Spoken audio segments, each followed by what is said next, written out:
Thanks to the arrival of Tiberium, the Brotherhood of Nod rose to become a prominent power on the world stage. Led by their messiah and leader, Cain, the Brotherhood sought to bring their ideology to the rest of the world, either peacefully or through force. Opposing them was the United Nations-backed Global Defense Initiative, who sought to destroy the Brotherhood no matter where they existed in the world. While the Brotherhood were known for their ability to quickly capture new territory using light mobile military units, they were also capable of defending their territory from counteroffensives by GDI. This was largely achieved through Nod's advancements in laser and stealth technology. However, the Brotherhood also relied on more conventional means to defend their dominion, and so this video focuses on those systems, as I've already covered stealth and lasers in previous videos. Just as GDI relied on sandbags, chain link fences, and concrete walls for passive base defense, so too did the Brotherhood. Sandbags were the cheapest of these passive defenses. They provided cover for infantry units and vehicles against light arms fire, but would not hold up against high-powered explosive weapons. Tanks could easily run over the sandbags, crushing any infantry using them as cover. Chain link fences topped with barbed wire provided slightly more protection, though at a slightly higher price compared to sandbags. But they suffered the same weaknesses, easily destroyed by explosive weapons, and crushed by more heavily armored vehicles. Concrete walls were the best passive defense a commander could build around their base. Due to their height, it was difficult for enemy infantry to climb over. Enemy vehicles couldn't run over the walls, and with the exception of artillery units, were unable to fire over them, keeping the defending units on the other side safe from incoming fire. Still, a defending commander should be aware that their own direct fire weapons couldn't fire over their own walls either. Concrete walls would eventually come crumbling down from sustained fire, but that took up valuable time, which a defender could use to assemble their forces and repel the assault. For the Brotherhood, concrete walls combined with obelisks of light were a formidable defensive composition. The walls would absorb incoming fire from enemy units, while the obelisk, whose height enabled its laser to fire over the walls, would instantly destroy most of the attackers. Steel gates were sometimes placed in between sections of concrete wall to allow friendly units to enter and exit. While the Global Defense Initiative was known for their use of guard towers during the first Tiberium War, the Brotherhood also made use of such structures. Not as advanced as GDI's, Nod guard towers were usually seen near bases, along roads, or other strategic locations, to keep a lookout for enemy forces. At least one Nod officer was stationed at a tower, able to call in reinforcements to help deal with any GDI units nearby. The most basic of Nod's active base defenses was the turret. Set atop a concrete base, this basic turret was armed with a 105mm cannon and was heavily armored. The design of this turret was greatly influenced, if not a direct copy, of those turrets used by the Allied powers during the Second World War against the Soviet Union. These turrets had 360 degrees of rotation in azimuth, but seemed limited in elevation. It was best for a commander to construct these turrets on the outside of a base, surrounded by concrete walls, as the turrets could not reliably fire over said walls. The turrets were most effective against enemy armor units. Infantrymen who ran fast enough could outpace the turret's shells, likewise for fast-moving vehicles like the Humvee. While not as powerful as an obelisk of light, the turret was cheaper, could be constructed faster, and required significantly less power to function. These turrets could also act as formidable shore defenses against naval vessels. In fact, GDI Commando Nick Havoc Parker encountered an enlarged version of this turret on a Nod-controlled island. This version of the turret, the Shore Defense Cannon, threatened to sink a patrol boat that was providing offshore fire support for Havoc as he made his way along the edge of the island. After destroying 2 SAM sites nearby, an orca flew in and destroyed the giant defense cannon, saving the patrol boat from a watery grave. Speaking of SAMs, surface-to-air missiles were Nod's primary anti-air weapon system. Unlike the Allied-derived defense turrets, the SAMs were an improved design over those that the Soviet Union used to counter the Allies' longbow attack helicopters during the Second World War. What both the Soviet and Nod SAM sites had in common were the 6 long-range anti-air missiles which automatically locked on to enemy aircraft. There are a couple of differences between the two SAMs. The first was that the Soviet SAM was left exposed above ground, whereas the Nod SAM site was kept hidden underground, only emerging when an enemy aircraft was detected within its airspace. The second was that the Soviet SAM continuously launched its missiles at a target, whereas the Nod SAM would only launch a couple missiles at a time, going underground and re-emerging to launch a couple more. Nod may have calibrated their SAM sites in this way to avoid taking too much damage. While above ground, the SAM launcher was highly susceptible to damage, but underground, it was less vulnerable. It was best for a Nod commander to position SAM sites in a triangular layout around their base, as this gave the best chance of destroying an aerial threat before it could cause serious damage. It would be detrimental if a power plant was heavily damaged or destroyed, for if the base was brought down to low power, the SAM sites would cease to function until enough power had been restored. Besides a base, SAM sites were placed at strategic locations such as bridges to protect them from destruction by enemy aircraft. In addition to the turrets and SAM sites, the Brotherhood made use of smaller, portable defensive emplacements. The first of these was the gun emplacement. Crewed by a single person, this emplacement was equipped with a cannon attached to the right side of the chassis. This cannon was effective against infantry, though weak against armored targets. While having a 360-degree firing arc, the emplacement had weak armor, being instantly destroyed by a manned portable rocket launcher, or C4 explosive. As mentioned, this emplacement was highly portable, inserted via airdrop or transport. In addition to bases, it was often seen as protection at crossroads, bridges, or other strategic locations. An upgraded version of the gun emplacement was the rocket emplacement.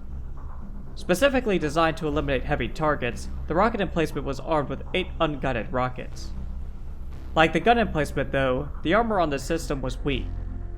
In addition to base defense, the rocket emplacements were often planted onto Nod cargo ships to provide hidden protection. Nod base defenses weren't just placed on the outside, but extended inside their structures as well. This was commonly seen in the form of ceiling cameras and guns. Ceiling cameras kept an eye on personnel going about their business inside a building. If an intruder was spotted, it would alert Nod security of their presence and location. Ceiling guns were the real danger. Armed with a machine gun, it not only identified intruders, but eliminated them as well. One knew when the ceiling gun had locked onto them by the distinct ping sound it would make, in addition to the gun's laser sight aimed directly at them. Breaking sight with a ceiling gun caused it to reset and go back into an idle state.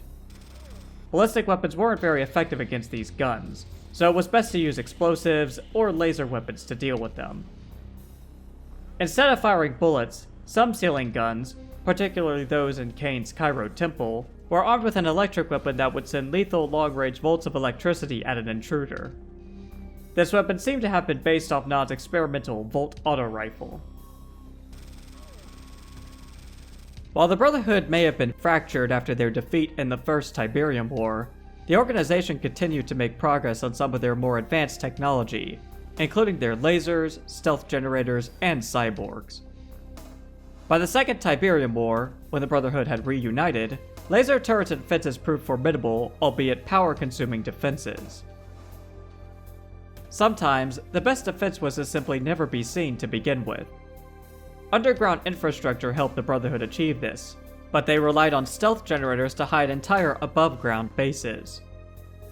These generators suffered the same weakness as the lasers, requiring a significant amount of power to function. If a Nod base was put into low power mode, it would have to fall back on more conventional defenses. Sandbags were still used to some extent, but the outer perimeter of a Nod base was primarily protected by high walls made of metal. Like the concrete walls used during the First War, these could block direct fire weapons, keeping any and everything behind the walls safe. Thanks to their height, GDI's Titan mech walkers could fire over these walls, typically receiving return fire from Nod's obelisks of light, which were more than capable of cutting through the Titan's armor. Gates were once again placed between sections of wall to enable Nod units to enter and exit the base perimeter. New vehicles, like the Devil's Tongue flame tank and subterranean APC, enabled the Brotherhood to infiltrate a GDI base by traveling below its defensive perimeter, emerging from underground to wreak havoc on the base from within. GDI used pavement to counter this tactic. While GDI never had any offensive subterranean vehicles of their own, the Brotherhood still used pavement for their own bases. During the civil war that occurred before the Second Tiberium War between Nod's inner circle, particularly Generals Hassan and Anton Slavik, subterranean units were used against the conflicting commanders. Thus, paving a base perimeter was integral in preventing these subterranean strikes. Pavement had other uses, which included preventing craters from being formed in the ground due to high explosive weapons, limiting the spread of Tiberium and the veins of a veinhole monster, and enabling ground units to move faster, in comparison to their speed on normal terrain. Observation towers, now called searchlight towers, were primarily used to guard base entrances. While unarmed, the sentries posted at the tops of these towers used a spotlight to mark the location of enemy forces within their visual range. Contact with the spotlight was only broken when the marked unit moved outside the tower's vision. The Brotherhood continued to make use of surface-to-air missile sites as their primary anti-air defense. At first glance, these SAMs appear to be a downgrade in comparison to the ones used during the First Tiberium War. Most noticeably, the SAM turrets were set permanently above ground, and were armed with 5 missiles, one less than the original. However, these SAMs functioned similar to the ones used by the Soviet Union back in the Second World War, and that they would continuously launch their missiles at an aircraft until they either ran out of ammo, or the aircraft was struck down. As I've mentioned in previous videos, the electromagnetic pulse cannon was a powerful defensive weapon system used by both GDI and the Brotherhood. But it does seem that Nod were the first to create this weapon, due to the high-resolution images showing the Nod symbol just above the entrance to the structure. The EM pulse cannon lobbed a ball of electromagnetic energy onto a group of enemy ground vehicles, rendering them inoperative for a short period of time. This ball of energy had a wide blast radius, so much so that it would disable friendly vehicles and structures caught within it. This weapon system was quite effective against GDI's hover MLRS vehicles, as shutting down their engines caused the vehicles to drop uselessly to the ground, becoming sitting ducks waiting to be finished off by Nod forces. Of course, the EM pulse cannon cost a lot of power to function, and had to spend time recharging its capacitors before being able to launch another strike. With the second supposed death of Kane at the end of the Second Tiberium War and resulting firestorm crisis, the Brotherhood was once again fractured, only made whole again when Kane emerged from stasis in 2034 and conducted a campaign to reunite the Brotherhood. In 2047, Kane started the Third Tiberium War against GDI by destroying the GDSS Philadelphia and launching assaults on blue zones across the planet. GDI were able to repel the Nod assaults and initiated a global counteroffensive against Nod-controlled yellow zones. Having recovered their stealth technology from an abandoned GDI lab in the Australian outback years before the Third War, Nod was able to create new stealth generators, called disruption towers, to hide their bases. However, these towers had one key weakness. The generator itself remained unhidden, making it a primary target for GDI forces to destroy. While obelisks of light remained the most formidable of Nod's base defenses, they were still expensive to build and maintain. Because of this, Nod came to rely on cheaper, less power-consuming defense systems that were still effective at repelling GDI, and later, Skrin forces. The Brotherhood is deploying a new generation of base defenses for field operations. To maximize flexibility, lethality, and survivability, each base defense will consist of 4 components, a hub, and 3 turrets. The turrets are all slave to the hub, which acts as the central targeting and fire control system. The hub is also equipped with nano-assemblers to repair or rebuild damaged turrets. There are 3 different base defense types: anti-aircraft surface-to-air missiles, anti-vehicle lasers, and anti-personnel shredder guns. The 3 turrets attached to the hub component could be placed anywhere within a short circular radius around the hub. Since nano-assemblers could rebuild a destroyed turret, it was best for an attacking force to focus fire on the hub itself, as destroying the hub destroyed the 3 turrets linked to it. The Brotherhood were well aware of this tactic, which is why they would try and place the hub behind another obstacle, such as one of their own base buildings. Because the wires connecting the turrets to the hub ran underground, they usually wouldn't be obstructed by the obstacle in between them. Enemy forces with direct fire weapons would first need to destroy the obstacle in front of the hub before targeting the hub itself. If the hub was damaged and undergoing active repairs, the repairs would automatically be applied to any of the damaged turrets linked to the hub. Having an obstacle in front of the hub may not be enough to protect it, so a Nod commander could upgrade the system with quad turrets, procured from an operations center. In addition to its 3 standard turrets, a 4th turret would be placed on top of the hub itself, providing the defense system with extra protection and firepower. For anti-infantry defense, the Brotherhood utilized Shredder turrets. Shredder turrets essentially acted as powerful shotguns, firing shards of shrapnel that tore through infantrymen with ease. This included heavy infantry too, such as GDI's zone troopers.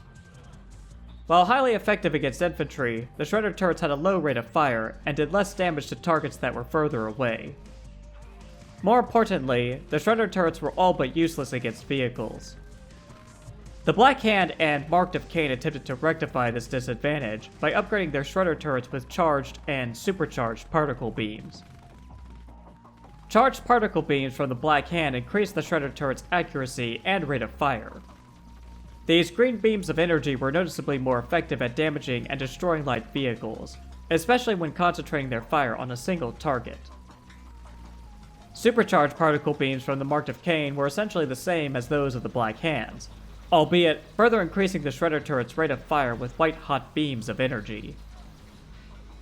For actual anti-armor defense, Nod commanders used laser turrets. A combination of Shredder and laser turrets provided the most well-rounded defense against enemy ground forces. When it came to anti-air defense, the Brotherhood continued to make use of surface-to-air missile turrets. Each SAM turret was equipped with 3 missiles and would fire a full volley at enemy aircraft. Since a turret fired all 3 missiles in quick succession, it took a couple of seconds for it to reload before launching another volley. While a single turret wasn't much of a threat, all 3 turrets launching a concentrated barrage of 9 missiles could quickly bring any light aircraft crashing to the ground. Fast aircraft like GDI's Firehawks could outrun the missiles, whilst heavy aircraft like the Skrin's planetary assault carriers could absorb the damage, especially if equipped with shields. To deal with these craft, Nod commanders procured Tiberium core missiles from a tech lab. Once acquired, a container of liquid Tiberium could be seen attached to the back of each SAM turret. Another container was attached to the back of the defense hub itself. Tubes can be seen connecting the containers of Tiberium to their respective turrets and hub, indicating the infusion of liquid Tiberium into the missiles. When launched, these missiles left behind a green trail while flying through the air towards their target. Light aircraft were quickly brought down due to the increased armor penetration of the upgraded missiles. Likewise, the shields of Skrin aircraft would be negated faster, making their hulls vulnerable. Though walls were still used as perimeter defenses around some Nod bases, they had largely fallen out of favor due to the increasingly mobile nature of war. With that said, fortresses like Marcion's stronghold in Australia, or Kane's rebuilt Temple Prime in Sarajevo had tall and imposing black metallic walls as a core part of their defenses. Along these walls were laser turrets to repel armored vehicles, and towers topped with SAM turrets to shoot down enemy aircraft. These walls were integral in providing protection for the 3 ion disruption field generators located at Kane's Temple Prime. Certain that GDI would use their ion cannon to wipe Temple Prime off the face of the Earth, Kane had these generators set up to prevent such an attack, at least until he had completed assembly of the liquid Tiberium device. These generators created a disruption field that encompassed the entire district of Temple Prime, negating any use of the ion cannon. As each one of these generators was destroyed by GDI's conventional forces, the disruption field area was reduced. Eventually, all 3 generators were destroyed, with the GDI commander given authorization to use the ion cannon to strike Temple Prime directly. Ion disruption field generators were the most unique Nod defense system, only being encountered at Temple Prime. When conducting his campaign to reunite the Brotherhood during the interim years between the Second and Third Tiberium Wars, Kane ordered his newly created AI, Legion, to persuade the leader of the Black Hand, Brother Marcion, to rejoin the Greater Brotherhood. By persuasion, Kane meant directly assaulting Marcion's stronghold in the Australian outback. Within this stronghold were 3 large statues of Brother Marcion. These statues were inspiring to Marcion's congregation, and so were destroyed during Legion's assault on the stronghold.